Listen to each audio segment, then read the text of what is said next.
আর বীরভূমের সিউড়িতে সংঘর্ষে জখম 5 বিজেপি কর্মীদের মারধর, তৃণমূল কর্মীদের হাসপাতালে ভর্তি, জখম 5 বিজেপি কর্মী। সুপ্রতিম রয়েছে, আরো বিস্তারিত বলবে। সুপ্রতিম, সংঘর্ষের সূত্রপাত কোন জায়গায়? দেখো, সংঘর্ষের সূত্রপাতের যে ঘটনা সেটা হচ্ছে যে গতকাল দুপুরবেলায় সিউড়ি 1 নম্বর পঞ্চায়েত সমিতির যে সদস্য রয়েছে রঘুনাথ মাল, তাকে ভোট পরবর্তী হিংসা মামলায় গ্রেপ্তার করে সিউড়ি থানার পুলিশ।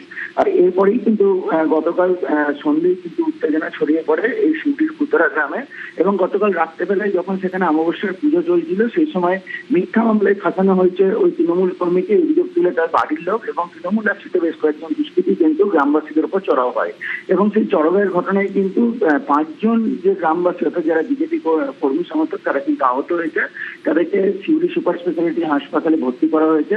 এবং এই ঘটনার জেরে কিন্তু এলাকায় যথেষ্ট উত্তেজনা ছড়িয়ে পড়ে। সিউড়ি থানার পুলিশ ঘটনাস্থলে যায় এবং পুলিশ অভিযুক্তদের খোঁজে তল্লাশি চালাচ্ছে। এবং আমরা যেটা জানতে পেরেছি স্থানীয় সূত্রে, যে ওই রঘুনাথ মালকে যে গ্রেপ্তার করা হয়েছে, তাতে স্থানীয় যে বিজেপি তৃণমূল কর্মী রয়েছে বা তার আত্মীয়রা রয়েছে, তাদের অভিযোগ হচ্ছে মিথ্যা মামলায় ফাঁসানো হয়েছে। এবং সেই কারণেই কিন্তু গতকাল রাত্রেবেলায় চড়া হয় এবং তখনই সংঘর্ষের মতো ঘটনা ঘটে এবং সেই ঘটনায় 5 জন আহত হয় বিজেপি কর্মী। বেশ, ধন্যবাদ।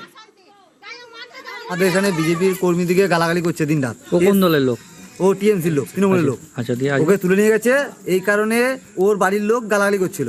সে বলতে গেছে বলে তাকে মারধর করেছে। টিএমসির লোকের কাকা ভাইপোরা দাদারা মেরেছে।